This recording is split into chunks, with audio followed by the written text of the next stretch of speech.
राज्यसभा की 15 सीटों के लिए आज वोटिंग। यूपी की 10, कर्नाटक की 4 और हिमाचल की 1 सीट पर होगा मतदान।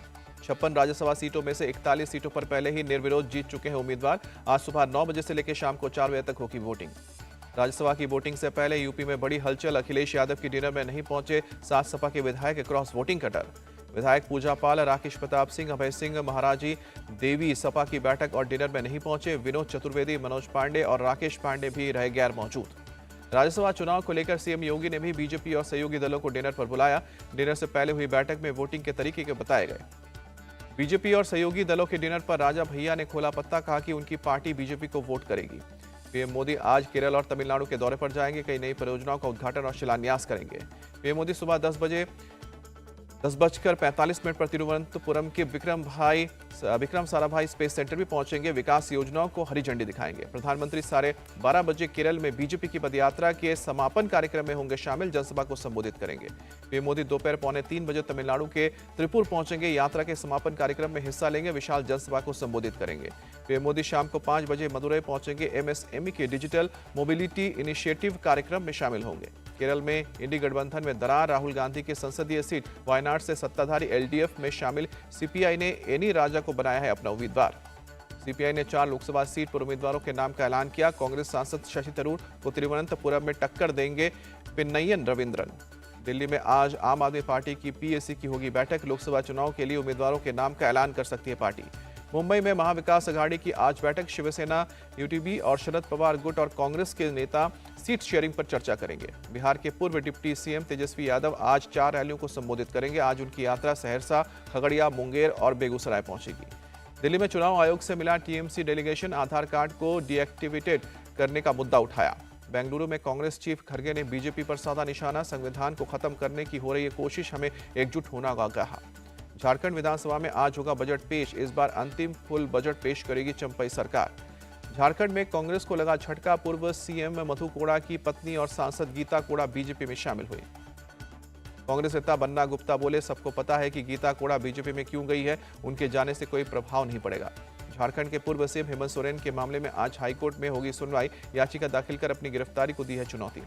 आज गुजरात दौरे पर जाएंगे गृह और सहकारिता मंत्री अमित शाह। गांधीनगर और अहमदाबाद में कई परियोजनाओं का उद्घाटन और शिलान्यास करेंगे। सिलवासा में गृह मंत्री अमित शाह ने लाभार्थियों को किया संबोधित। कहा कि हमने वादों को पूरा किया, सभी वर्गों के विकास के लिए काम किया। अमित शाह की जनता से अपील। चुनाव में एक तरफ पीएम मोदी तो दूसरी तरफ वंशवादी पार्टियां। आपको तय करना है कि किसको जिताना है। कटिहार पूर्णिया मार्ग पर तेजस्वी यादव के पुलिस स्क्वाड गाड़ी और एक कार में हुई टक्कर। पुलिस स्क्वाड गाड़ी के ड्राइवर की मौके पर मौत। बलारी के पास हुई दोनों गाड़ियों की टक्कर। स्क्वाड गाड़ी में सवार आधा दर्जन पुलिस वाले भी घायल हुए। सभी को अस्पताल ले जाया गया। सौंदर्यखाली के मुख्य आरोपी शाहजहां शेख के मामले में टीएमसी बैकफुट पर आई। टीएमसी प्रवक्ता कुणाल घोष ने शाहजहां शेख को 7 दिन में गिरफ्तार करने का दावा किया। कलकत्ता हाईकोर्ट ने ममता सरकार को लगाई फटकार। पूछा, शाहजहां शेख की गिरफ्तारी अब तक क्यों नहीं हुई। कलकत्ता हाईकोर्ट ने साफ किया कि हमारी तरफ से शाहजहां शेख की गिरफ्तारी पर कोई रोक नहीं है। हाईकोर्ट में 4 मार्च को अगली सुनवाई है। कुणाल घोष ने हाईकोर्ट पर उठाया सवाल। कहा कि हाईकोर्ट ने आज क्लियर किया कि शाहजहां शेख की गिरफ्तारी पर रोक नहीं है। इतने दिनों में कोई भी इसमें भाग नहीं ले रहा था। बीजेपी सांसद दिलीप घोष का टीएमसी पर हमला। कहा कि टीएमसी हाईकोर्ट का सिर्फ बहाना बना रही है। ममता बनर्जी खुद शाहजहां शेख को बचा रही हैं। कोलकाता हाईकोर्ट के आदेश के बाद गवर्नर सीवी आनंद बोस ने कहा कि शेख शाहजहां की गिरफ्तारी तुरंत होनी चाहिए। पुलिस को कोर्ट के आदेश का सम्मान करना चाहिए। बंगाल कांग्रेस चीफ अधीर रंजन चौधरी बोले, संदेशखाली की महिलाएं अपनी इज्जत बचाने के लिए प्रोटेस्ट कर रही हैं। ममता सरकार को शर्म आनी चाहिए। शाहजहां शेख का करीबी अजीत माइती गिरफ्तार। अजीत माइती पर ग्रामीणों ने जमीन हड़पने का आरोप लगाया है। मराठा राइट एक्टिविस्ट मनोज जरांगे ने तोड़ा अनशन। कहा कि गांव-गांव जाकर मराठा समुदाय के लोगों से मिलूंगा। मनोज जरांगे के खिलाफ बीड में केस दर्ज। जिले के एसपी ने कहा कि जरांगे ने चक्का जाम के लिए लोगों को उकसाया। देवेंद्र फडणवीस पर अपशब्द बोलने का मामला। बीजेपी के मराठा विधायक मनोज जरांगे को देंगे जवाब। बीजेपी नेता प्रसाद लाड का आरोप, मनोज जरांगे के पीछे शरद पवार, उद्धव ठाकरे और एमवीए नेताओं का हाथ। इन्होंने आंदोलन को भड़काया। मराठा आंदोलन पर बोले शिवसेना नेता आदित्य ठाकरे, मांग पर सुनवाई करने की बजाय शिंदे सरकार आंदोलन को दबा रही है। मराठा प्रोटेस्ट पर बोले कांग्रेस नेता बालासाहब थोराट, प्रदेश का माहौल खराब ना हो, बातचीत से हल करें समस्या। आईएनएल के नेता नफेज सिंह राठी हत्याकांड की सीबीआई जांच होगी। हरियाणा के गृह मंत्री अनिल विज ने विधानसभा में किया है ऐलान। नफेज सिंह हत्याकांड में पुलिस का एक्शन। 2 आरोपियों को गिरफ्तार किया। दोनों से पूछताछ जारी। नफे सिंह राठी मर्डर केस में 7 नामजद समेत 12 लोगों पर एफआईआर दर्ज। बीजेपी के पूर्व विधायक नरेश कौशिक, मौजूदा चेयरपर्सन सरोज राठी के पति रमेश राठी पर भी नाम। असम में मुस्लिम मैरिज एक्ट खत्म करने पर बोले असदुद्दीन ओवैसी, बीजेपी मुस्लिमों को उनके धार्मिक अधिकारों से दूर कर रही है। जब तक मैं जिंदा हूं असम में बाल विवाह नहीं होने दूंगा, 2026 तक इसको खत्म कर दूंगा, सीएम हिमंत का बयान।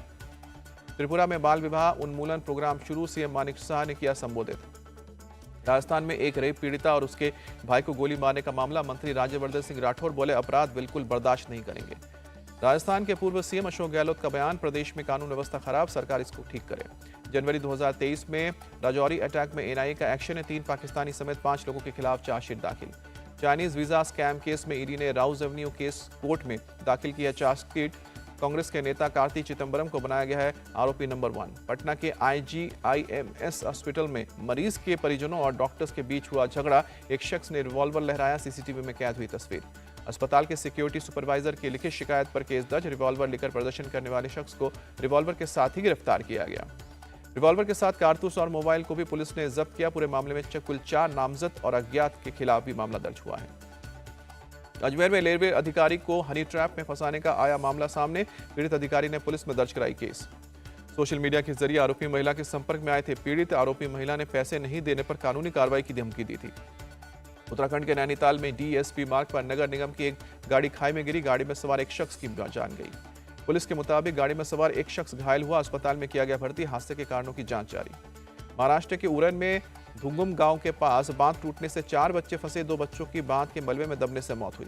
2 बच्चों को निकालकर इलाज के लिए अस्पताल भर्ती कराया गया। पुलिस प्रशासन अब रेस्क्यू ऑपरेशन कर रही है। दिल्ली के LNJP हॉस्पिटल में लगी आग, आपातकालीन ब्लॉक में बिजली के वजह से हुआ है। अस्पताल में सभी मरीज सुरक्षित हैं, दमकल की गाड़ियों ने समय पर मौके पर पहुंचकर काबू पाया। दिल्ली में Lady Hardinge Medical College and Hospital का दीक्षांत समारोह, राष्ट्रपति द्रौपदी मुर्मू शामिल हुई। हैदराबाद में महिलाओं ने उतारी गुजरात के मुख्यमंत्री भूपेंद्र पटेल की आरती, विजय संकल्प यात्रा को संबोधित करने पहुंचे थे मुख्यमंत्री। श्योपुर में चिता परियोजना की समीक्षा बैठक, मध्य प्रदेश के मुख्यमंत्री मोहन यादव और केंद्रीय मंत्री भूपेंद्र यादव मौजूद हैं।